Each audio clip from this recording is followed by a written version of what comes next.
এক যুগের বেশি সময়েও ক্রিকেট বোর্ড তৈরি করতে পারেনি আর একটা সাকিব, তামিম কিংবা মাশরাফি। এই পঞ্চ পাণ্ডবী দেশের ক্রিকেটের মূল স্তম্ভ অক্সিজেন হয়ে আছে 22 গজে।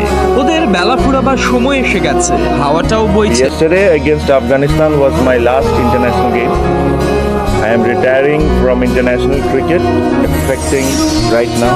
আমি আনুষ্ঠানিকভাবে বাংলাদেশ জাতীয় ওয়ানডে দলের অধিনায়কত্ব থেকে সরে যাচ্ছি। যেদিন আমার কাছে মনে হবে যে আমি গাড়ির ড্রাইভার না প্যাসেঞ্জার, সেদিন আমি ছেড়ে দেবো।